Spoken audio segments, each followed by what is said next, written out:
সময়, জীবন, কাল।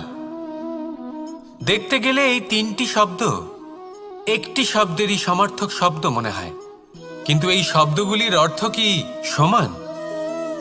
কখনোই নয়। হ্যাঁ, এই সময় চলতে থাকে, জীবন চলতে থাকে, কালচক্র চলতে থাকে।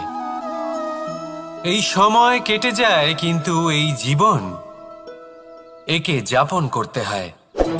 কি বলেন? এই জীবনে কিছু করুন বা কিছু না করুন, জীবন এমনিই কেটে যাবে, আপনি জানতেও পারবেন না। কিন্তু সেটা আমাদের উদ্দেশ্য নয়, একে যাপন করতে হবে। এই জীবনে প্রেরণা পেতে শিখুন, প্রেরণা দিতে শিখুন, আহ্বান গ্রহণ করতে শিখুন, আহ্বান জানাতে শিখুন, মহান কাজ করতে শিখুন, ধন্যাত্মক বোধ জাগিয়ে তুলুন। জীবন অতিবাহিত করার অর্থ কি তা আপনি শিখে যাবেন। কারণ সময় কেটে যায়, সমস্ত যুগ কেটে যায়, কিন্তু জীবনের রীতি জীবন কাটিয়ে দেওয়া নয়, জীবন যাপন করা। এই জীবন সম্পূর্ণরূপে অনুভব করতে হবে, নতুন পথ বানাতে হবে। এবারে যদি এই জীবন বাঁচার সময় একবার ভেবে দেখুন, যদি মনে প্রেম থাকে, সদ্ভাবনা থাকে, তাহলে কি হবে? এই জীবনকে বাঁচার অনুভূতিটাই অন্যরকম হয়ে যাবে, একটা আনন্দময় অনুভূতি লাভ করবেন। তাহলে এটাই করুন, আর আমার সাথে ভালোবেসে বলুন, রাধা রাধা।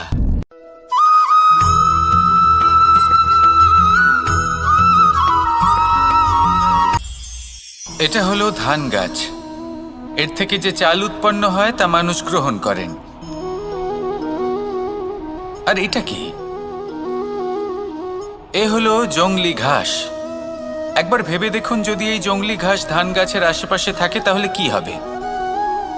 ধান উৎপন্ন হতে পারবে? তা উৎকৃষ্ট হতে পারবে? আমরা কি তা গ্রহণ করতে পারবো? কখনোই নয়। এই জংলি ঘাস ধানকে নষ্ট করে দেবে, কিন্তু নিজে জীবিত থাকবে। এটাই হলো আজকের শিক্ষা। এই সংসারে যদি আপনি নীতির পথে চলতে চান, উচিত কর্ম করতে চান, সংসারকে সেবা করতে চান, তাহলে জংলি ঘাসের মতো ব্যক্তিদের থেকে সবসময় দূরে থাকতে হবে। সেই ব্যক্তি যারা দুর্নীতি এবং মিথ্যা দ্বারা পরিপূর্ণ, যাদের ব্যবহার অশুভ, যাদের অনেক অশুভ গুণ রয়েছে, তারা সঠিক নয়।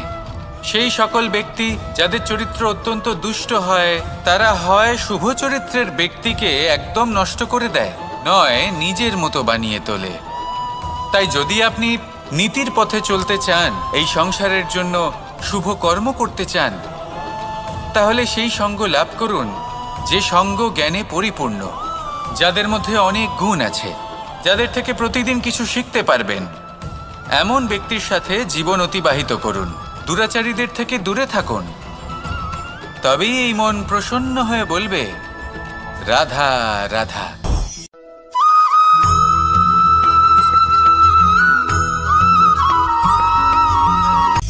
সূচের শেষে একটি ছিদ্র থাকে, যার দ্বারা আমরা এই সুতো পরাতে পারি, আর তারপর সূচের সাহায্যে এই সুতো দিয়ে বস্ত্র সেলাই করা যায়।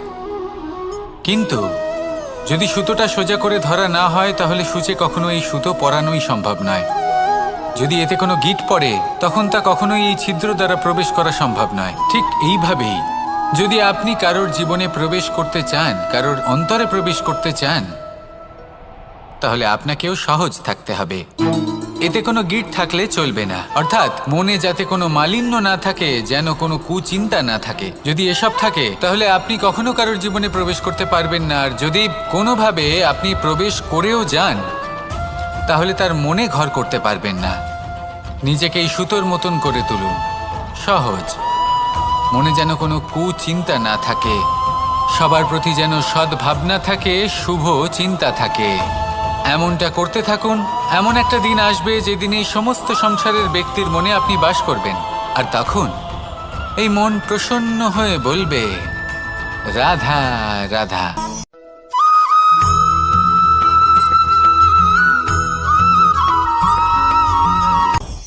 আপনি কখনো পর্বতের শিখরে উঠেছেন? আপনি দেখতে পাবেন পর্বতের পদতলে প্রচুর সুন্দর ফুল রয়েছে, সবুজ বনানী রয়েছে। যত আপনি ওপরে উঠতে থাকবেন তত ফুল কমতে থাকবে, সবুজ বনানী কমতে থাকবে। আরও কিছুটা ওপরে উঠলে কাঁটা জাতীয় গাছ দেখতে পাবেন, শুকনো গাছ দেখতে পাবেন। আরও যদি ওপরে ওঠেন তাহলে পাষাণ দেখতে পাবেন। আরও ওপরে উঠলে হিমখণ্ড দেখতে পাবেন। এই যে পর্বত, তা মনুষ্য জীবনের সবথেকে উত্তম উদাহরণ। মানুষ যখন সাফল্যের শিখরে পৌঁছতে চান, মহানুভবতার শিখরে পৌঁছতে চান, পথে যত আস্তে আস্তে উপরে উঠতে থাকেন ততই ভৌতিক বস্তু তার থেকে বিচ্ছিন্ন হতে থাকে। যদি তিনি সেই ভৌতিক বস্তুগুলি ত্যাগ না করতে পারেন তাহলে কখনোই সেই স্থানে পৌঁছতে পারবেন না। আর মানুষ যদি উচিত ত্যাগ করতে পারেন, পথে অগ্রসর হতে থাকেন, এগোতে থাকেন, তাহলে একদিন না একদিন তিনি মহানুভবতার, জ্ঞানের, সাফল্যের হিমের স্বাদ অবশ্যই লাভ করবেন। মনে রাখবেন, মানব জীবনে ত্যাগ হলো অত্যন্ত গুরুত্বপূর্ণ অংশ। আসুন আমার সাথে ভালোবেসে বলুন, রাধা রাধা।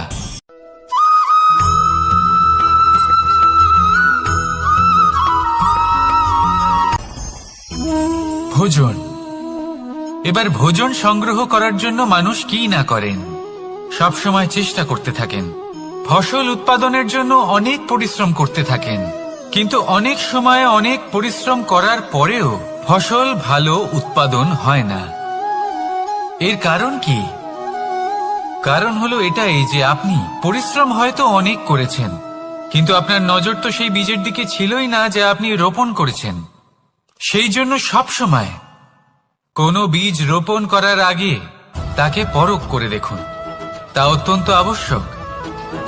আর সেইভাবেই যখনই কোনো কর্মের প্রশ্ন আসে, তাহলে সেখানে শুধুমাত্র পরিশ্রম যথেষ্ট নয়। সেই কাজের প্রতি আপনার কর্তব্য কি, আপনার উদ্দেশ্য কি, সেটা জানা হলো অত্যন্ত গুরুত্বপূর্ণ। তাই কর্ম করুন, কিন্তু সেই কর্মের প্রতি আপনার যা উদ্দেশ্য তার মাহাত্ম্য বুঝতে চেষ্টা করুন। তাহলে আসুন আমার সাথে ভালোবেসে বলুন, রাধা রাধা।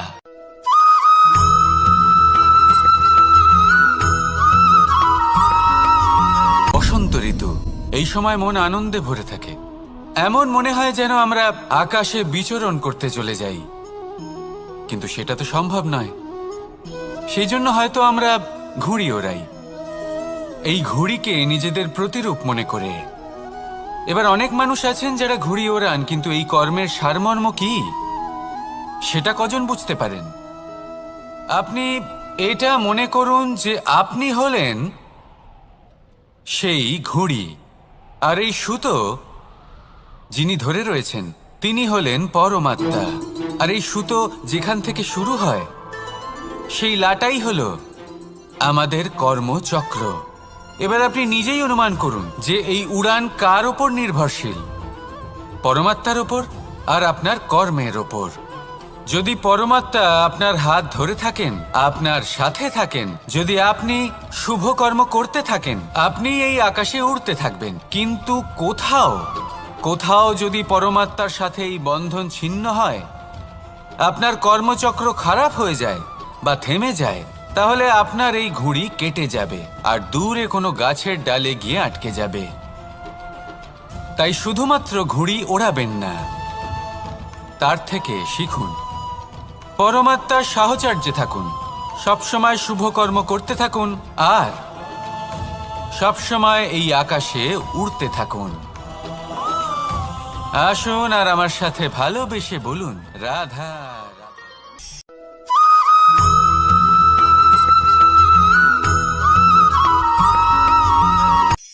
এই সংসারে সাফল্য লাভ করার জন্য জ্ঞানের প্রয়োজন হয়, পরিশ্রমের প্রয়োজন হয়, দৃঢ় নিষ্ঠার প্রয়োজন হয়, নিরন্তর চেষ্টা করা প্রয়োজনীয়। কিন্তু আরও কিছু আছে যা অত্যন্ত প্রয়োজনীয় এবং গুরুত্বপূর্ণ। তা হলো ভালো বন্ধু। তাদের থাকা অত্যন্ত প্রয়োজনীয়। যদি ভালো বন্ধু থাকে তাহলে সময় এলে তারা ঢাল হয়ে আপনাকে সুরক্ষা করবেন। সময় এলে অস্ত্রের মতো শত্রুকে সংহারও করবেন। যদি তিনি জ্ঞানী হন, তাদের মধ্যে সদ্গুণ থাকে, তাহলে এই সব গুণ আপনার মধ্যেও প্রবেশ করবে। তাহলে সাফল্যের জন্য ভালো বন্ধু পাওয়া অত্যন্ত প্রয়োজনীয়। কিন্তু শুধু বন্ধু কেন, ভালো শত্রুও থাকা প্রয়োজনীয়।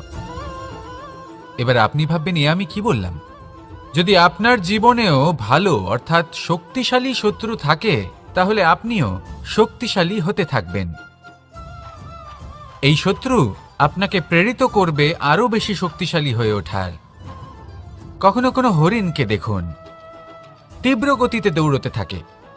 কেন তীব্র গতিতে দৌড়য়? এই কারণে নয় যে কোথাও তার জন্য মধুর ঘাস অপেক্ষা করে রয়েছে, না। সে এই কারণে তীব্র গতিতে দৌড়য় কারণ সেটা না করলে তার পেছনে একটি সিংহ আছে যে ওকে নিজের ভোজন করে ফেলবে।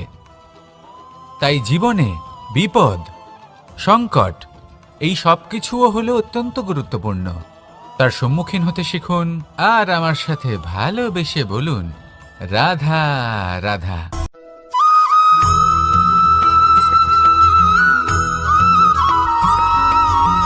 ভালো শুধু ওনাদের কঠোর ব্যবহার দেখলে আমরা একটু ভয় পেয়ে যাই। এবার ওনাদের এই কঠোর ব্যবহার আমাদের ভালো না লাগলেও অত্যন্ত আবশ্যক, কারণ মাতার থেকে আমরা যে শক্তি লাভ করি তা যেন নিয়ন্ত্রণ হারিয়ে বিধ্বংসী না হয়ে ওঠে। আমরা যেন কোনো কুপথে না চলে যাই, আমরা কখনো যেন দোষ না করে ফেলি। শুধু সেই জন্য পিতা এবং গুরু একটু কঠোর হয়ে ওঠেন, এবং ওনাদের এই কঠোর আচরণ ভবিষ্যতে গিয়ে আমরা অবশ্যই বুঝতে পারি। জীবনে কিছু বছর আমরা এগিয়ে যাই আর তারপর আমরা বুঝতে পারি যে বাবা এবং গুরু আমাদের যথেষ্ট ভালোবাসতেন, কিন্তু ওনাদের ভালোবাসার বহিঃপ্রকাশ আলাদা। প্রয়োজনীয় হলো এটা দেখার, এটা বোঝার যে শুরু থেকে আমাদের প্রতি ওনাদের আচরণ কেমন ছিল। ওনাদের কঠোর হওয়ার পেছনে ওনাদের ভালোবাসাটা বোঝার চেষ্টা করুন, ওনাদের চিন্তাটা বোঝার চেষ্টা করুন, ওনাদের পথপ্রদর্শনের আড়ালে আপনার ভবিষ্যতের জন্য যে পরিকল্পনা ওনারা করেছেন সেটা বোঝার চেষ্টা করুন। তখন আপনারা বুঝতে পারবেন ওনাদের ভালোবাসাকে।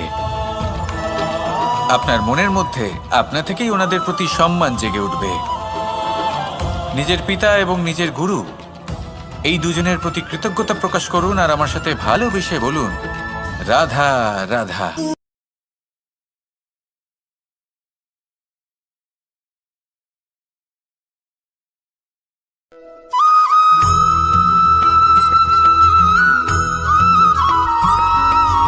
কথায় আছে, প্রত্যেক পুত্র তার পিতার প্রতিচ্ছবি হয়, আর সমস্ত প্রতিচ্ছবি চায় যেন সে তার অস্তিত্ব প্রাপ্ত করতে পারে। পুত্র চায় সে যেন তার পিতার মতো হয়, বা কখনো কখনো তার থেকেও শ্রেষ্ঠ হয়। সেটা কোনো অনুচিত ব্যাপার নয়। অনুচিত তখন হয় যখন পুত্র নিজের পিতার মতো হবার স্বপ্ন পূরণ করতে গিয়ে বা তার থেকেও শ্রেষ্ঠ হওয়ার স্বপ্ন পূরণে অনুচিত পথের আশ্রয় নেয়।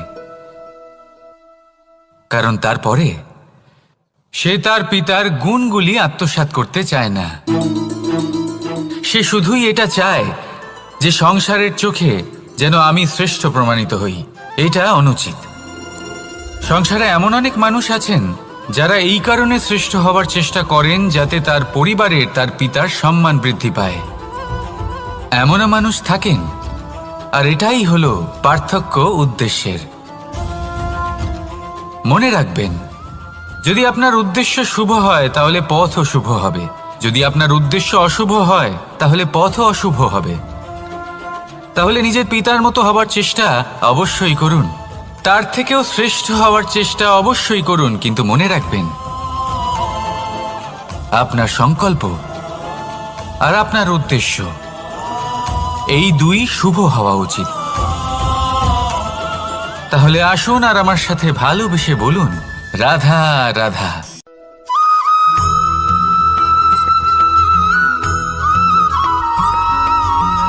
আপনি কখনো কোনো বাজকে নিজের বাসা বানাতে দেখেছেন? এই বাজ যখনই কোনো বাসা বানায় তখন উঁচু গাছের ডালে বা কোনো পর্বতের শিখরে বাসা বানায়, অনেক উচ্চতায়, আর সেখানে তার সন্তানও জন্মগ্রহণ করে। যখন এই সন্তানেরা জন্মায় তখন এই বাজ খুবই ভালোবেসে এবং খুব সাবধানে এদের পালন পোষণ করে। নিজের ঠোঁট দিয়ে তাদের ঠোঁটে খাবার পরিবেশন করে। কিন্তু যেই সেই সন্তানেরা হৃষ্টপুষ্ট হয়ে যায় এবং সেই কথা বাজ নিজে বুঝতে পেরে যায়, সেই বাজ নিজেই সেই বাসা ছিন্ন ভিন্ন করে দেয়। সেই সন্তান যাদের সবেমাত্র ডানা গজিয়েছে, কিভাবে উড়তে হয় তারা জানে না, সেই সন্তানগুলিকে উচ্চতা থেকে ঠেলে দেয়। সেই সন্তান প্রথমে ভয়ভীত হয়ে যায়। তারা সামনে মৃত্যুকে দেখতে পেয়ে ভয়ের কারণে তাদের ডানা ঝাপটাতে থাকে, আর সেই প্রক্রিয়াতেই সেই সন্তানগুলি উড়তে শুরু করে দেয়। এবার এই ঘটনায় আমরা কি শিক্ষা পেতে পারি? এটাই, যদি আপনি মাতাপিতা হন তাহলে নিজের সন্তানকে অবশ্যই স্নেহ করুন, কিন্তু তাদেরকে নিজের আঁচলের তলায় বেঁধে রাখবেন না। যদি আপনি চান আপনার সন্তান জীবনে উন্নতি করুক, তাহলে নিজের মুঠো থেকে তাদের স্বতন্ত্র করে দিন। এই সংসারে সংঘর্ষ করতে দিন। সেই সন্তান নিজেই বুঝতে পারবে যে জন্মের সময় পাওয়া ডানা কি করে ব্যবহার করতে হয়। আর আপনার চোখের সামনে আপনার সন্তান এই আকাশে উড়তে থাকবে। তাহলে আসুন আমার সাথে ভালোবেসে বলুন, রাধা রাধা।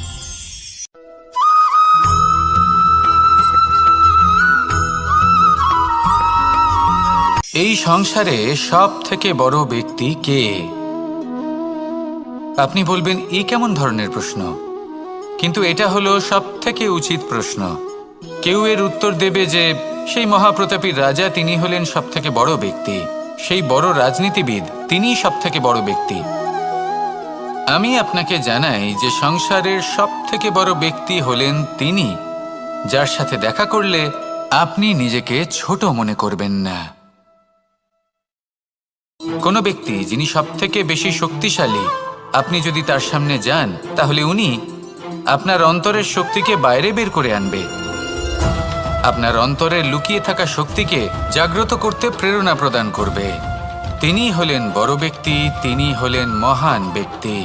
তিনি নন যিনি নিজের বল এবং ঐশ্বর্য দ্বারা আপনাকে তার সামনে ছোট প্রমাণ করবেন।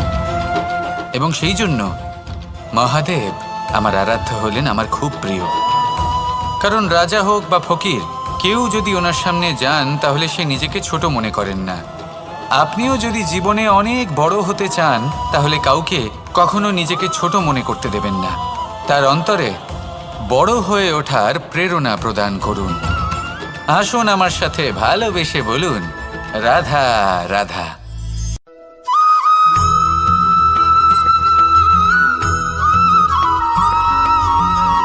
পুরুষার্থ।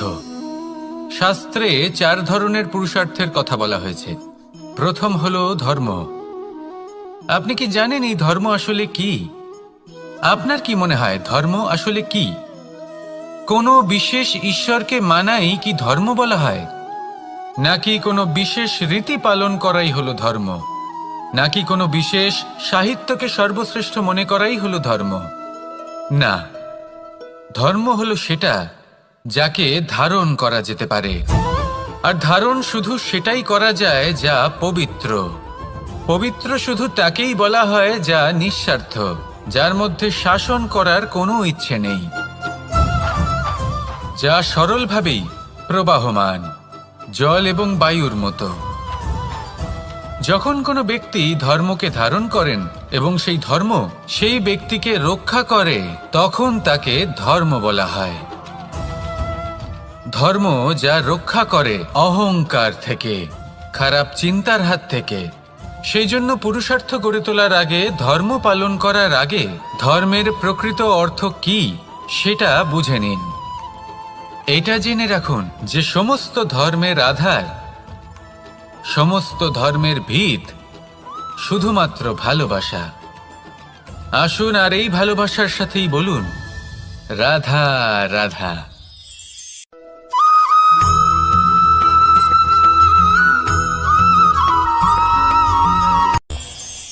এই সংসারে আমরা প্রকাশ কোথা থেকে পাই?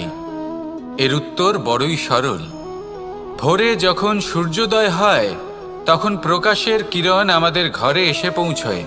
এইভাবেই আমরা প্রকাশ লাভ করি। এবার এই প্রকাশের আলোতেই আমরা সারাদিনের কাজ সম্পন্ন করি। সন্ধে হয়ে যায়, সূর্যাস্তও হয়ে যায়। আর আমাদের ঘর যাতে অন্ধকার না হয় তার জন্য আমরা একটা প্রদীপ প্রজ্বলিত করি। এটাই ঘটে আমাদের জীবনেও। এবার প্রবাহমান আয়ুর সাথে আমরা আমাদের অন্তরে যদি একটা প্রদীপ প্রজ্বলিত করে নিই, তাহলে বিষয়টাই অন্যরকম হবে। এবার আপনি বলবেন কোন প্রকাশের কথা বলছি যা আমাদের অন্তরে জাগ্রত করা সম্ভব? আমাদের আত্মার মাঝে প্রেমের প্রকাশ জাগ্রত করার কথা বলছি। কারণ আমাদের এই জীবন এও হলো দিনের আলোর মতো। আজ প্রকাশ আছে, কিন্তু কোনোদিন অবশ্যই অস্ত হবে। কিন্তু অস্ত হবার আগে যদি আমরা আমাদের আত্মার মাঝে প্রেমের এই প্রকাশ উজ্জ্বলিত করে নিই, তাহলে আমাদের সন্ধ্যাকালও আমরা আনন্দে এবং প্রেমে যাপন করব। তাহলে আসুন আর আমার সাথে ভালোবেসে বলুন, রাধা রাধা।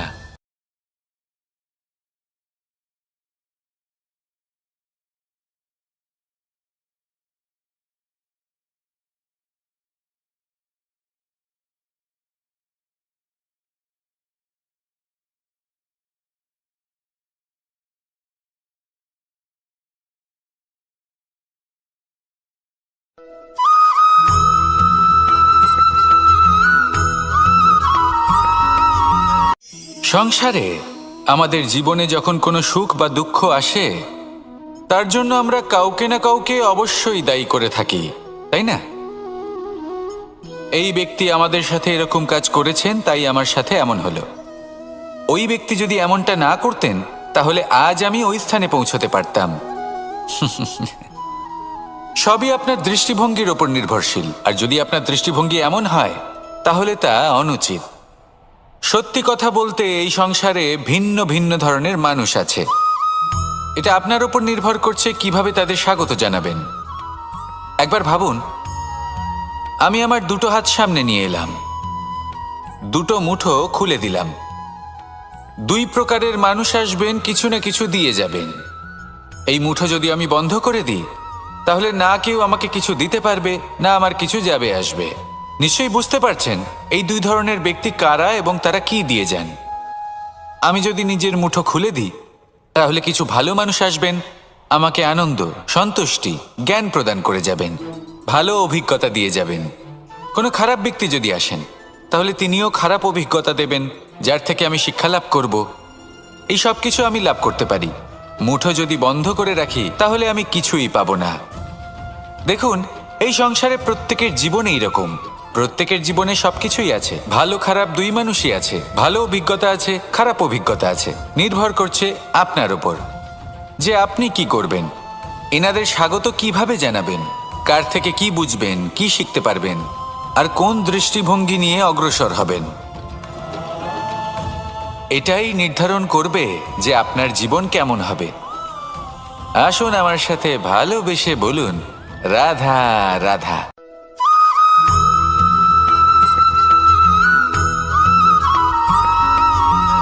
ভালো, শুধু ওনাদের কঠোর ব্যবহার দেখলে আমরা একটু ভয় পেয়ে যাই। এবার ওনাদের এই কঠোর ব্যবহার আমাদের ভালো না লাগলেও অত্যন্ত আবশ্যক। কারণ মাতার থেকে আমরা যে শক্তি লাভ করি, তা যেন নিয়ন্ত্রণ হারিয়ে বিধ্বংসী না হয়ে ওঠে।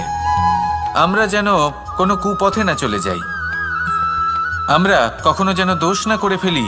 শুধু সেই জন্য পিতা এবং গুরু একটু কঠোর হয়ে ওঠেন, এবং ওনাদের এই কঠোর আচরণ ভবিষ্যতে গিয়ে আমরা অবশ্যই বুঝতে পারি। জীবনে কিছু বছর আমরা এগিয়ে যাই, আর তারপর আমরা বুঝতে পারি যে বাবা এবং গুরু আমাদের যথেষ্ট ভালোবাসতেন, কিন্তু ওনাদের ভালোবাসার বহিঃপ্রকাশ আলাদা।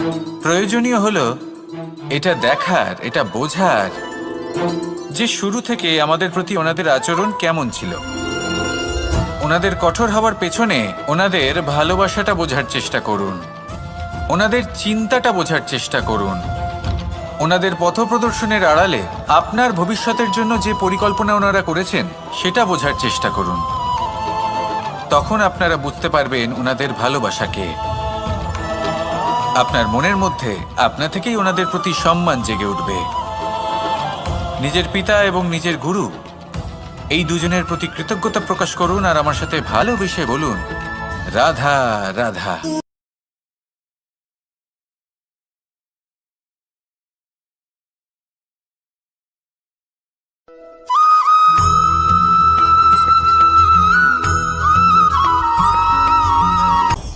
আপনি কখনো পর্বতের শিখরে উঠেছেন?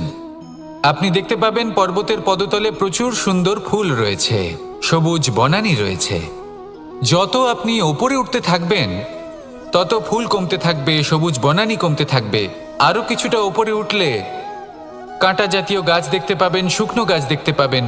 আরও যদি ওপরে ওঠেন তাহলে পাষাণ দেখতে পাবেন। আরও ওপরে উঠলে হিমখণ্ড দেখতে পাবেন। এই যে পর্বত, তা মনুষ্য জীবনের সবথেকে উত্তম উদাহরণ। মানুষ যখন সাফল্যের শিখরে পৌঁছতে চান, মহানুভবতার শিখরে পৌঁছতে চান, পথে যত আস্তে আস্তে উপরে উঠতে থাকেন ততই ভৌতিক বস্তু তার থেকে বিচ্ছিন্ন হতে থাকে। যদি তিনি সেই ভৌতিক বস্তুগুলি ত্যাগ না করতে পারেন তাহলে কখনোই সেই স্থানে পৌঁছতে পারবেন না। আর মানুষ যদি উচিত ত্যাগ করতে পারেন, পথে অগ্রসর হতে থাকেন, এগোতে থাকেন, তাহলে একদিন না একদিন তিনি মহানুভবতার, জ্ঞানের, সাফল্যের হিমের স্বাদ অবশ্যই লাভ করবেন। মনে রাখবেন, মানব জীবনে ত্যাগ হলো অত্যন্ত গুরুত্বপূর্ণ অংশ। আসুন আমার সাথে ভালোবেসে বলুন, রাধা রাধা।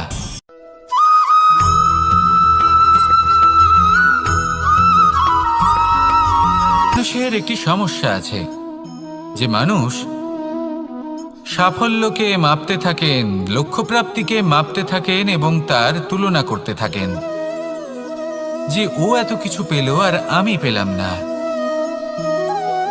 ওর কাছে এত কিছু আছে কিন্তু আমার কাছে নেই। এই তুলনা করার জন্য ওনারা দুঃখী হয়ে পড়েন, নিরাশ হয়ে পড়েন। তাই আমি একটা প্রশ্ন করছি যে এটা কি উচিত? এই সংসারে আপনি কি নিয়ে তুলনা করবেন, যেখানে সূর্যদেব, চন্দ্রমা দুজনেই আছেন, দুজনেই হলেন বিশেষ, দুজনেই নিজ নিজ সময়ে উদিত হন। এদের মধ্যে একজন না থাকলে তাহলে আমাদের জীবন কঠিন হয়ে পড়বে। ঠিক সেইভাবেই আপনি যদি একটা বড় রেখা অঙ্কন করেন তাহলে অন্য রেখাটি ছোট হয়ে পড়ে না, সে তেমনই থাকে যেমনটা সে ছিল। আপনার অস্তিত্ব কখনো ছোট বা বড় হতে পারে না। শুধু তুলনা করার জন্য আপনার এটা মনে হতে পারে। যদি আপনি যুদ্ধ করতে চান, আপনার তলোয়ারের প্রয়োজন পড়বে। যদি বস্ত্র তৈরি করতে চান, এত বড় তলোয়ার দিয়ে কিছুই হবে না, তখন প্রয়োজন পড়বে একটা ছোট্ট সূচের। তাই তুলনা করবেন না, না নিজেকে ছোট মনে করবেন, না অন্য কাউকে। সবার সাথে সহযোগিতা করুন, আর যদি তুলনা করতেই হয় নিজের সাথে করুন, যে কাল আমি কেমন ব্যক্তি ছিলাম, আজ কি তার থেকে শ্রেষ্ঠ হয়ে উঠতে পেরেছি। ভেবে দেখুন ভবিষ্যতে গিয়ে আপনি কতটা শ্রেষ্ঠ ব্যক্তি হতে পারেন। আসুন আমার সাথে ভালোবেসে বলুন, রাধা রাধা।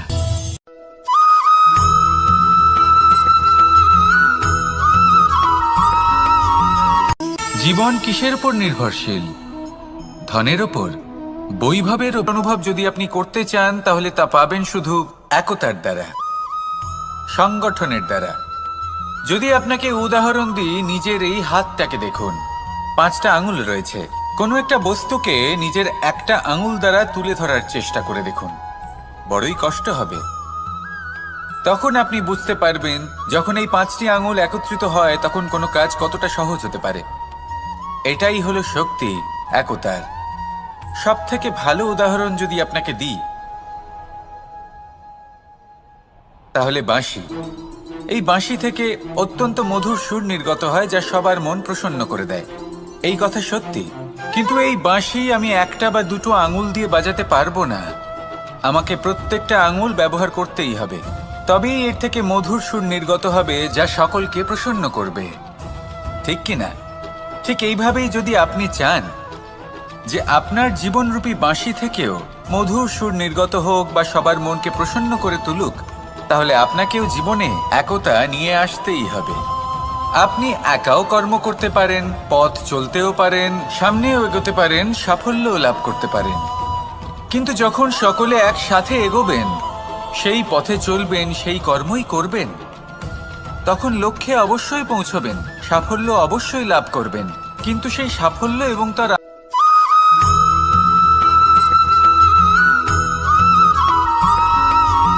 কখনো কখনো আমরা ভাবি যে কোনো ব্যক্তি যিনি ধর্মের পথে চলেছেন, যদি তার দ্বারা কোনো ভুল হয়ে থাকে তাহলে নিয়তি তাকে সেই মুহূর্তেই কঠোর শাস্তি দেন। কিন্তু সেই সব মানুষ যারা সংসারের সবথেকে বড় অধর্মী, বহু নিকৃষ্ট মানের কাজ করেন, তাদের নিয়তি অনেক সুযোগ দেন। তাদের নিয়তি এরকম কঠোর প্রহার করেন না। এই ভাবনা কখনো না কখনো মনে আসেই। ভেবে দেখুন কেন। আসলে জীবনকে বেশিরভাগ মানুষ একভাবেই দেখে থাকেন, বিভিন্ন স্তরে একে দেখা উচিত। এবার আপনি বলুন, এই সংসারে কোনো অধর্মী কখনো প্রেরণার উৎস হতে পারেন? কখনোই নয়। যে মানুষ নিজের আত্মাকে মলিন করে ফেলেছেন, তিনি এই সংসারকে কিভাবে প্রেরণা যোগাবেন? উনি নিজেই বুঝতে পারেন না কোনটা করা উচিত, ধর্ম কোনটা। তাই নিয়তি তাকে একটা সুযোগ দেন, এটা বোঝার সুযোগ দেন যে কোনটা উচিত, কোনটা ধর্ম। সুযোগ দেন নিজের বিবেক জাগিয়ে তোলার, তাকে সুযোগ দেন নিজের অন্তরাত্মার ডাক শোনার। যখন তাতেও কাজ হয় না, তখন নিয়তির কাছে একটাই পথ বাকি থাকে, আর তা হল মহাবিনাশ। মহাবিনাশ হয়তো দেরিতেই আসতে পারে, কিন্তু তা অবশ্যই আসবে। আর যখন মহাবিনাশ আসে, তখন মহাবিনাশের যন্ত্রণা সমগ্র মানব জীবনের যন্ত্রণার থেকে অনেক বেশি হয়। এই কথাটা সবসময় মনে রাখবেন। আর অন্যদিকে যে মানুষ ধর্মের পথে চলছেন, তার দ্বারা যদি কোনো ভুল হয়ে থাকে, তখন নিয়তি তার পরীক্ষা নেন। কিছুক্ষণের জন্য মানুষের মনে হতে পারে নিয়তি তাকে কঠোর শাস্তি দিয়েছেন।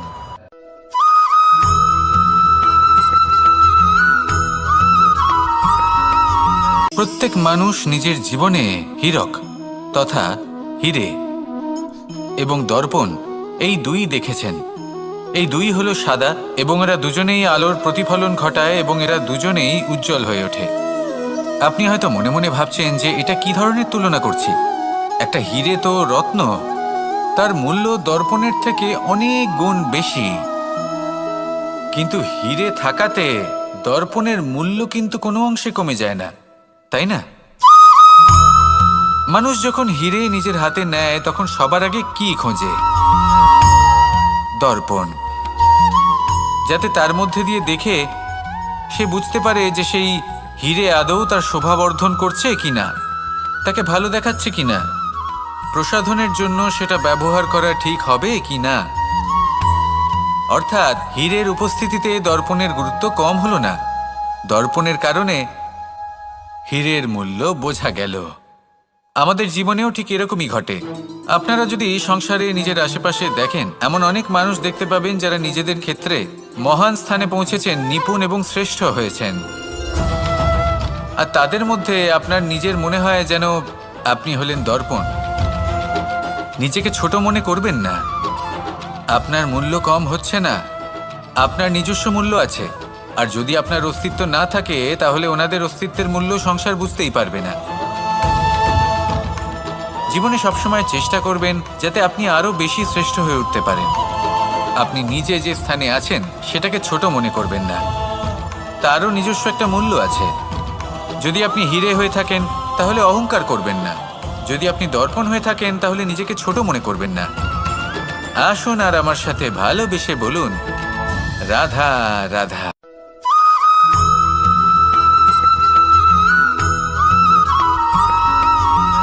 পঞ্চতত্ত্বের মধ্যে দ্বিতীয় তত্ত্ব হল ধরণী, ভূমি, যাকে আমরা ধরণী মাতা বলি। এই ধরণী ধৈর্য ধারণ করে, আর এর ওপরেই আমাদের সমগ্র সংসার নির্ভরশীল।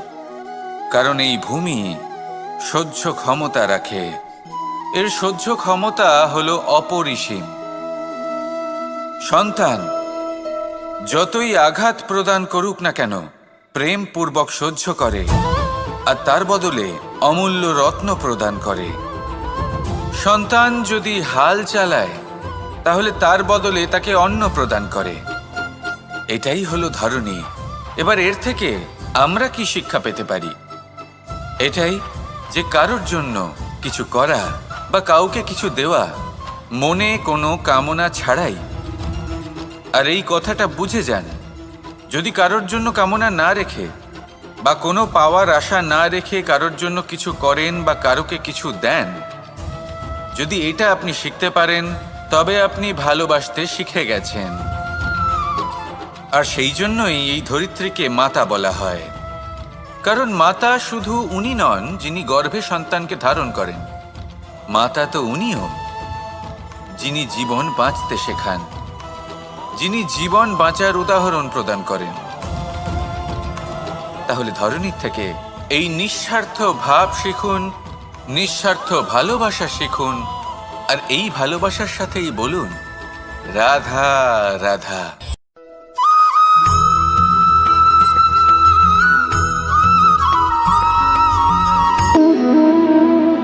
সম্পর্ক হলো আমাদের জীবনের একটি আধার।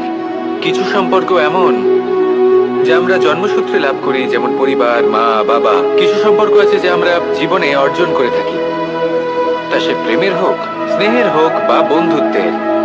এই সকল সম্পর্ক লাভ করার বা গড়ে তোলার 5টি ধাপ রয়েছে। প্রথম ধাপ, কোনো ব্যক্তির সাথে আলাপ হওয়া, তার সাথে কথা বলা বা তাকে দেখা। দ্বিতীয় ধাপ, সে ব্যক্তিকে আমাদের ভালো লাগা। তৃতীয় ধাপ,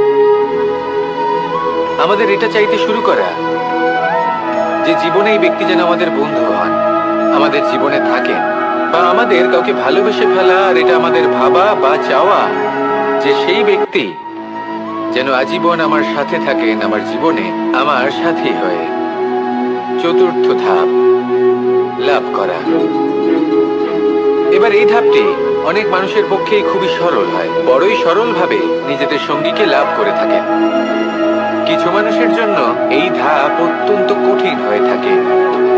অনেক প্রতিকূল পরিস্থিতির উপর জয়লাভ করে তারা সঙ্গীকে লাভ করেন, কিন্তু লাভ অবশ্যই করেন।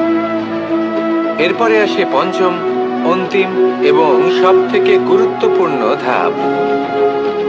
সেটা হলো সেই সম্পর্ক পালন করা। এটা হলো এমন এক বিষয় যা প্রত্যেক মানুষের শেখা উচিত। যদি ব্যক্তি নিজের জীবনে সম্পর্ক রক্ষা করতে শিখে যান, তবে প্রত্যেক সম্পর্ক তার জীবনকে স্বর্গ করে তুলবে। আসুন আর আমার সাথে ভালোবেসে বলুন রাধা রাধা।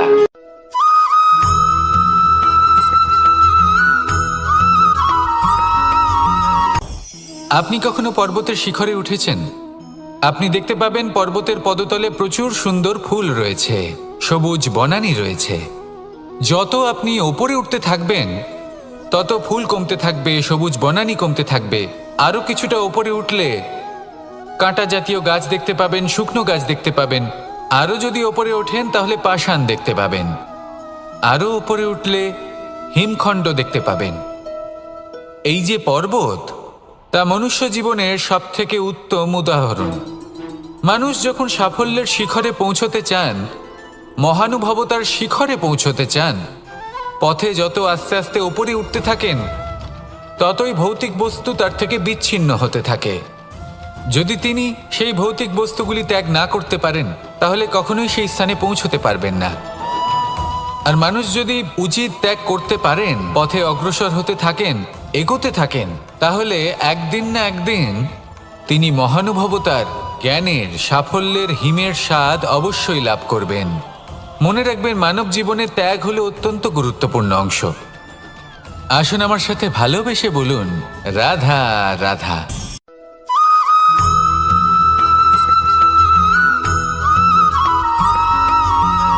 মানুষের মানসিকতা এমন হয় যে সে যতটা করে আশা করে যে তার থেকে অনেক বেশি তার বদলে সে পাবে। দেখুন, সবকিছুই আপনার ভাবনা চিন্তার উপর নির্ভর করছে। আপনি যদি ফলের বিষয়ে ভেবে কর্ম করতে থাকেন, তাহলে সেটা অনুচিত। জীবনের আসল আনন্দ হলো নিজের কর্ম করতে থাকা, ফলের চিন্তা করা উচিত নয়। যদি আপনি এরকম ভাবেন যে আমি এতটা করছি, আমার এতটা পাওয়া উচিত, সেই ভাবনা অনুচিত। যদি আপনি সেবার মানসিকতা নিয়ে কর্ম করতে থাকেন, কর্মচক্রে প্রবাহিত হন, যদি আপনি এমন ভাবনা রাখেন যে আমি এতটা পাচ্ছি, তাই এর থেকে অনেক বেশি আমি কর্ম করব, তাহলে নিশ্চিতরূপে আপনি যতটা করছেন তার থেকে অনেক বেশি আপনি পাবেন। আপনার আশার থেকে অনেক বেশি আপনি পাবেন। শুধু জীবনে অনেক বেশি কাজ করতে থাকুন, ফলের চিন্তা করবেন না। আর মনে রাখবেন, এই ভাবনাই সব থেকে বড় বীজ। কর্মের উপর বিশ্বাস রাখুন। জীবনে যা যা আপনি চান সবই সুখময় হবে। আসুন আর আমার সাথে ভালোবেসে বলুন, রাধা রাধা।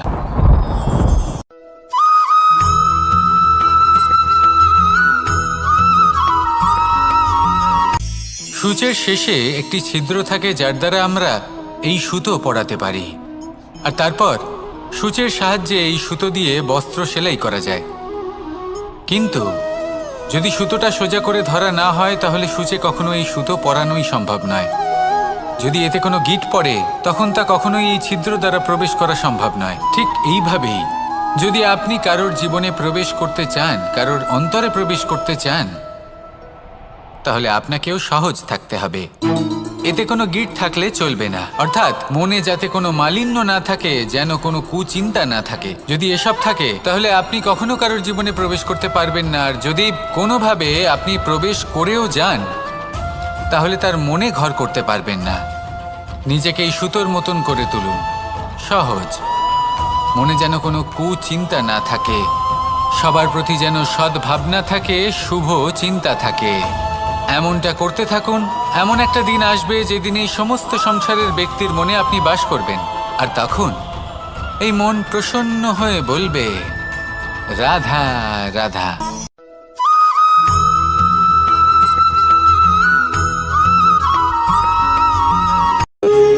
যখন মানুষের মৃত্যু হয় তখন কি হয়? অনেক সংখ্যক মানুষ শোক পালন করতে চলে আসেন। যে ব্যক্তি মৃত্যু লাভ করেছেন, তার অনেক বস্তু থাকে যেগুলো তার প্রিয়, যেগুলো তিনি ব্যবহার করেছেন। তার শয্যা, তার বস্ত্র, তার আভূষণ, সবকিছু তার থেকে বিচ্ছিন্ন করা হয় এবং খালি হাতে তাকে শ্মশানের উদ্দেশ্যে রওনা করা হয়। আমি আপনাকে এই প্রশ্ন করতে চাই, আপনি এই সংসারে কি অর্জন করেছেন? ধন সম্পত্তি, বস্ত্র, আভূষণ, এই সব কিছু যে আপনি অর্জন করেছেন, আপনার মৃত্যুর পরে তা আপনার থেকে দূর হয়ে যাবে। এর উত্তর হলো একটাই, আপনার কর্ম। শুধু সেটাই আছে যা একান্ত আপনার, আর শুধু সেটাই এই সংসার থেকে চলে যাওয়ার পরেও সংসারেই জীবিত থাকবে। যদি আপনি দুষ্কর্ম করেন, তাহলে এই সংসার আপনাকে একটি অনুচিত উদাহরণ হিসেবে মনে রাখবে যে এই ব্যক্তি খুব পাপী ছিল, অনুচিত কর্ম করতেন। যে পথে তিনি চলেছেন, সেই পথে কারোর চলা উচিত নয়। সেখানেই যদি আপনি সৎকর্ম করেন, তাহলে সংসার চিরকাল এটাই বলবে যে খুব ভালো মানুষ ছিলেন, সবাইকে ভালোবাসতেন, সবাইকে সাহায্য করতেন, আমার খুব প্রিয় মানুষ ছিলেন। এটাই হলো শ্রেষ্ঠ কর্ম। সেই জন্য জীবনে শুধুমাত্র ধন সম্পত্তি, আভূষণ, এই সব অর্জন করতে গিয়ে নিজের মনোনিবেশ করবেন না। শ্রেষ্ঠ কর্ম করুন। সংসার থেকে চলে যাওয়ার পরেও এই কর্মই এই সংসারে আপনাকে জীবিত রাখবে। আসুন আমার সাথে ভালোবেসে বলুন, রাধা রাধা।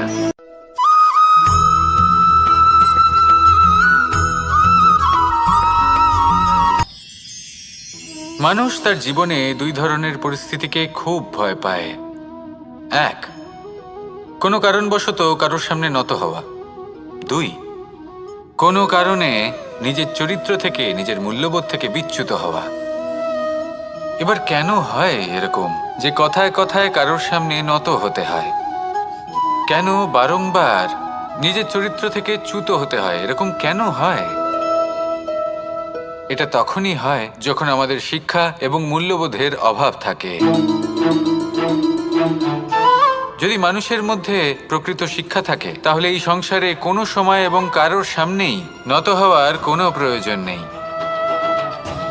যদি মানুষের মধ্যে মূল্যবোধ থাকে, তাহলে তাকে নিজের মূল্যবোধ বা চরিত্র থেকে বিচ্যুত হতে হয় না, তা সে যাই হয়ে যাক না কেন।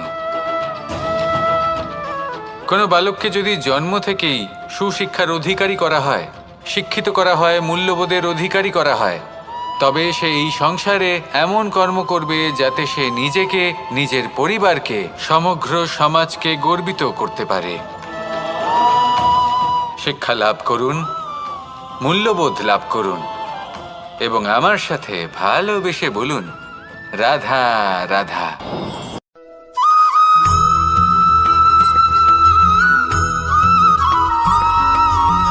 কথায় আছে যে এমন কোনো অক্ষর নেই যার দ্বারা কোনো মন্ত্র হয় না, এমন কোনো বনস্পতি নেই যা নিজেই একটা ঔষধি নয়, পৃথিবীর এমন কোনো ব্যক্তি নেই যার মধ্যে কোনো যোগ্যতা থাকে না। শুধু প্রয়োজন হলো যে ব্যক্তিকে আমরা খুঁজে চলেছি তাকে সঠিকভাবে চিনে নেওয়া। যদি তার যোগ্যতা, তার বিশেষত্ব আমরা বুঝতেই না পারি, তাহলে আর লাভ কি রইল? এই সংসারে এমন অনেক ব্যক্তি রয়েছেন যারা ছোট ছোট অসফলতার কারণে আপনাকে এটা বলে দেবে যে আপনি কোনো কাজের নন, আপনি হলেন মূর্খ, আপনি কিছুই করতে পারবেন না। এইসব কথায় কখনোই বিশ্বাস করবেন না, কারণ আপনি এবং প্রত্যেকটি জীব এই পরমাত্মা এবং এই প্রকৃতির সৃষ্টি, যা অত্যন্ত বিশেষ। যদি আপনাকে উদাহরণ দিই তাহলে একদিকে আছে তরোয়াল, একটা বড় লম্বা তরোয়াল যার দ্বারা যুদ্ধ করা যায়, জয়লাভ করা যায়।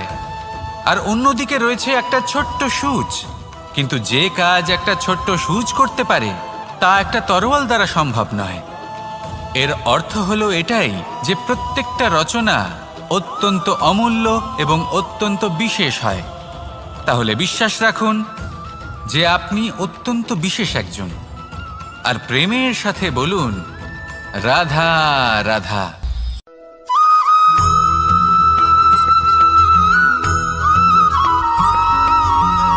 এই সংসারে কোনো বস্তু হোক বা ব্যক্তি হোক, তার একার গুরুত্ব কিন্তু খুব বেশি নয়। একটা উদাহরণ হিসেবে বৃষ্টির ফোঁটাকে ভেবে দেখুন। যদি একটি বৃষ্টির ফোঁটা হয় তাহলে তার খুব বেশি গুরুত্ব থাকে না, কিন্তু যখন সহস্র বৃষ্টির ফোঁটা মেঘের মধ্যে দিয়ে ঝরে পড়ে তখন সেটা বর্ষার রূপ ধারণ করে। সেই বর্ষা যা এই প্রকৃতিকে শান্ত করে। সেইভাবেই পাথরের ছোট টুকরো, তার খুব বেশি গুরুত্ব থাকে না, কিন্তু যখন অসংখ্য পাথরের টুকরো একত্রিত হয় তখন তা পর্বতের আকার ধারণ করে। সেইভাবেই কিছু মানুষ যখন একত্রিত হন তখন তৈরি হয় পরিবার, কিছু পরিবার যখন একত্রিত হয় তখন তৈরি হয় সমাজ, যখন অনেক সংখ্যক সমাজ একত্রিত হয় তখন তৈরি হয় রাজ্য। এবার এই রাজ্যের সবথেকে গুরুত্বপূর্ণ ব্যক্তি হতে পারেন রাজা, কিন্তু তাও সেই রাজা একা কিছু করতে পারেন না। যুদ্ধ লড়ার সময় তারও নিজের সৈন্যদলকে প্রয়োজন পড়ে। কিন্তু এই সংসারে এমন একজন ব্যক্তি আছেন যিনি একাই সব কাজ করতে থাকেন, এবং সেই ব্যক্তি হলেন মা। আমাদের জীবনে একজন পিতার ভূমিকা কিন্তু নিঃসন্দেহে অমূল্য, কিন্তু আমাদের সকলের জীবনে যে ভূমিকা একজন মায়ের তা অন্য কারোর থাকে না। একজন মা একাই সন্তানকে বড় করতে পারেন, সংস্কারী করে তুলতে পারেন, তার জন্য পরিশ্রম করেন। আর এত কিছু কাজ করার পরেও তার কাজের জন্য তিনি প্রশংসা অবশ্য পান না। উল্টে যদি সেই সন্তান অনুচিত পথে চালিত হয়, অনুচিত কর্ম করে, তখন সেই মাকেই অপবাদের পাত্র হয়ে উঠতে হয়। আমাদের জীবনে মায়ের যোগদান কতটা সেটা বুঝুন। আপনাকে বড় করে তোলার জন্য উনি কতটা পরিশ্রম করেছেন সেটা বুঝুন। আজ থেকে, এখন থেকে, এই মুহূর্ত থেকে মাকে সম্মান করতে শিখুন। যখন সময় পাবেন, যখন সুযোগ হবে, তখন তার প্রশংসা করুন, ওনারও ভালো লাগবে। আর মায়ের এই মমতার জন্য, তার এই ভূমিকার জন্য আসুন সবাই মিলে আমরা তাকে প্রণাম করি, আর সকলে মিলে ভালোবেসে বলি রাধা রাধা।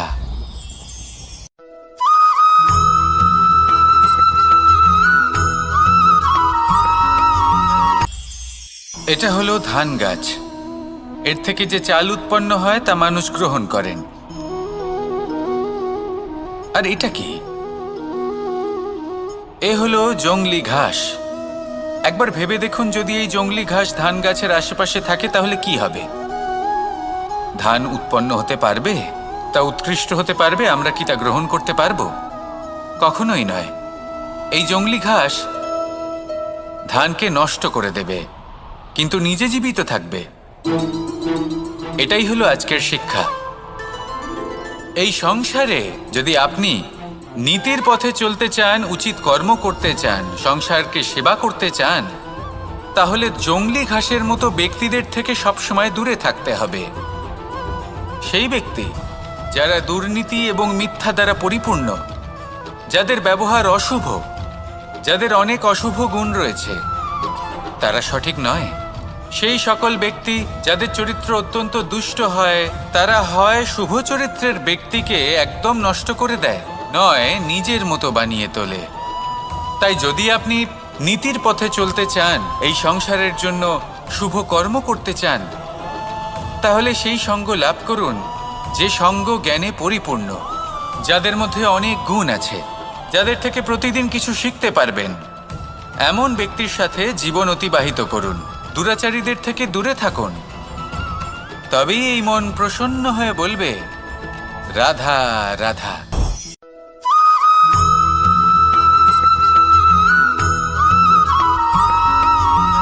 মানুষের মানসিকতা এমন হয় যে সে যতটা করে আশা করে যে তার থেকে অনেক বেশি তার বদলে সে পাবে। দেখুন, সবকিছুই আপনার ভাবনা চিন্তার উপর নির্ভর করছে। আপনি যদি ফলের বিষয়ে ভেবে কর্ম করতে থাকেন তাহলে সেটা অনুচিত। জীবনের আসল আনন্দ হলো নিজের কর্ম করতে থাকা, ফলের চিন্তা করা উচিত নয়। যদি আপনি এরকম ভাবেন যে আমি এতটা করছি, আমার এতটা পাওয়া উচিত, সেই ভাবনা অনুচিত। যদি আপনি সেবার মানসিকতা নিয়ে কর্ম করতে থাকেন, কর্মচক্রে প্রবাহিত হন, যদি আপনি এমন ভাবনা রাখেন যে আমি এতটা পাচ্ছি তাই এর থেকে অনেক বেশি আমি কর্ম করব, তাহলে নিশ্চিতরূপে আপনি যতটা করছেন তার থেকে অনেক বেশি আপনি পাবেন, আপনার আশার থেকে অনেক বেশি আপনি পাবেন। শুধু জীবনে অনেক বেশি কাজ করতে থাকুন, ফলের চিন্তা করবেন না। আর মনে রাখবেন, এই ভাবনাই সব থেকে বড় বীজ। কর্মের উপর বিশ্বাস রাখুন, জীবনে যা যা আপনি চান সবই সুখময় হবে। আসুন আর আমার সাথে ভালোবেসে বলুন, রাধা রাধা।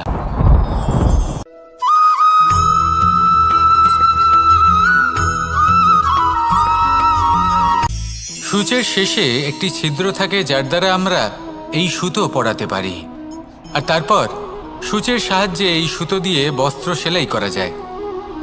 কিন্তু যদি সুতোটা সোজা করে ধরা না হয় তাহলে সূচে কখনো এই সুতো পরানোই সম্ভব নয়।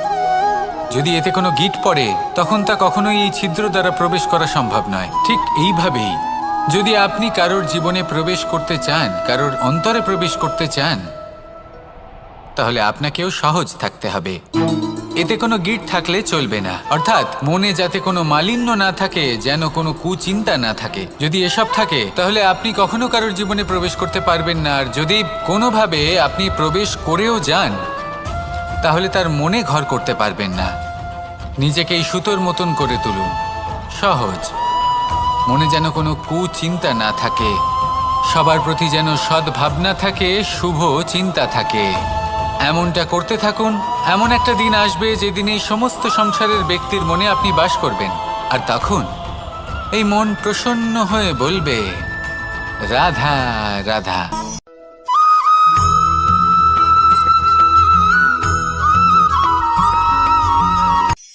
এই সংসারে সাফল্য লাভ করার জন্য জ্ঞানের প্রয়োজন হয়, পরিশ্রমের প্রয়োজন হয়, দৃঢ় নিষ্ঠার প্রয়োজন হয়, নিরন্তর চেষ্টা করা প্রয়োজনীয়। কিন্তু আরও কিছু আছে যা অত্যন্ত প্রয়োজনীয় এবং গুরুত্বপূর্ণ। তা হলো ভালো বন্ধু। তাদের থাকা অত্যন্ত প্রয়োজনীয়। যদি ভালো বন্ধু থাকে তাহলে সময় এলে তারা ঢাল হয়ে আপনাকে সুরক্ষা করবেন। সময় এলে অস্ত্রের মতো শত্রুকে সংহারও করবেন। যদি তিনি জ্ঞানী হন, তাদের মধ্যে সদ্গুণ থাকে, তাহলে এই সব গুণ আপনার মধ্যেও প্রবেশ করবে। তাহলে সাফল্যের জন্য ভালো বন্ধু পাওয়া অত্যন্ত প্রয়োজনীয়। কিন্তু শুধু বন্ধু কেন, ভালো শত্রুও থাকা প্রয়োজনীয়। এবার আপনি ভাববেন, এ আমি কি বললাম? যদি আপনার জীবনেও ভালো অর্থাৎ শক্তিশালী শত্রু থাকে তাহলে আপনিও শক্তিশালী হতে থাকবেন। এই শত্রু আপনাকে প্রেরিত করবে আরো বেশি শক্তিশালী হয়ে ওঠার। কখনো কোনো হরিণকে দেখুন, তীব্র গতিতে দৌড়তে থাকে। কেন তীব্র গতিতে দৌড়য়? এই কারণে নয় যে কোথাও তার জন্য মধুর ঘাস অপেক্ষা করে রয়েছে, না। সে এই কারণে তীব্র গতিতে দৌড়োয় কারণ সেটা না করলে তার পেছনে একটি সিংহ আছে যে ওকে নিজের ভোজন করে ফেলবে। তাই জীবনে বিপদ, সংকট এই সব কিছুও হলো অত্যন্ত গুরুত্বপূর্ণ। তার সম্মুখীন হতে শিখুন আর আমার সাথে ভালোবেসে বলুন, রাধা রাধা।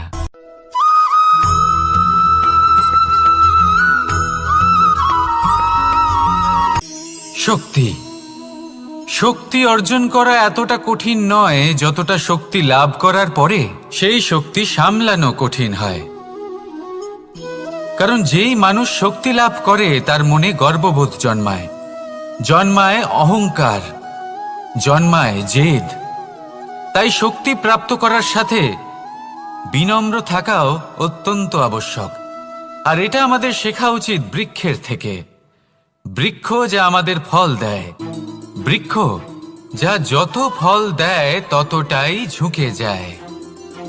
আমরা পাথর মারি ওই বৃক্ষের থেকে ফল প্রাপ্ত করার জন্য। সেই পাথরের মার সহ্য করেও বৃক্ষ আমাদের ফল দেয়। কোনো গর্ববোধ নেই, কোনো অহংকার বোধ নেই। আর সেই জন্য এই বৃক্ষের পুজো করা হয়। এটাই হলো মাহাত্ম্য শক্তির সাথে বিনম্রতার। যদি এই শক্তি সৃজন করে থাকে, সাহায্য করে থাকে, সম্বল হয়ে থাকে, তবেই সেই শক্তি উপযুক্ত। আর নয়তো সেই শক্তি একদিন আপনাকে আসক্ত অবশ্যই করবে। তাহলে শক্তি অবশ্যই অর্জন করুন, কিন্তু তার সাথে সেই শক্তি সামলানোর মতো বিবেকও আপনাকে অবশ্যই জাগ্রত করতে হবে। তাহলে আসুন আমার সাথে ভালোবেসে বলুন, রাধা রাধা।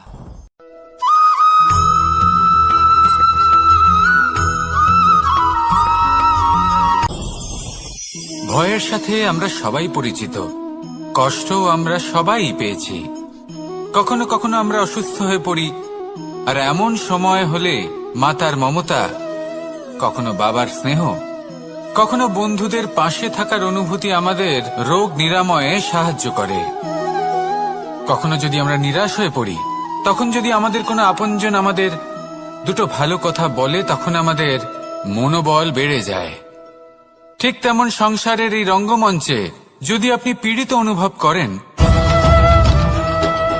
কিছু শুভ কথা আলোচনা করুন, কিছু স্তুতি গান করুন, কিছু মুহূর্তের জন্য হলেও নিজের ইষ্টদেবের কথা স্মরণ করুন আর প্রার্থনা করুন।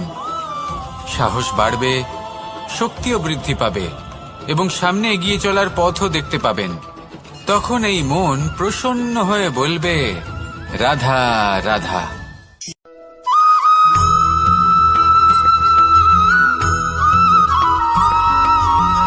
এই সংসারের সবথেকে গুরুত্বপূর্ণ তত্ত্ব কোনটা? প্রথম হলো সময়। জন্ম থেকে মৃত্যু পর্যন্ত এই যে সময়, এটাই তো হলো জীবন। দ্বিতীয় হলো জীবন, যাতে আমরা সময়ের সদ্ব্যবহার করি, শ্রেষ্ঠ থেকে শ্রেষ্ঠতর কাজ করার চেষ্টা করি। বহু বছরের এই পরম্পরা, এই সংস্কৃতিকে এগিয়ে নিয়ে যাওয়ার চেষ্টা করি। এই সংসারে আমরা অংশগ্রহণ করতে চেষ্টা করি। তৃতীয় হলো ধন, সেই ধন যা প্রত্যেক ব্যক্তি অর্জন করতে চেষ্টা করেন। এবার এই তিনটি তত্ত্বের মধ্যে একটা সামঞ্জস্য আছে, সমান ব্যাপার আছে। সে ধনই হোক বা সময় হোক বা হোক জীবন।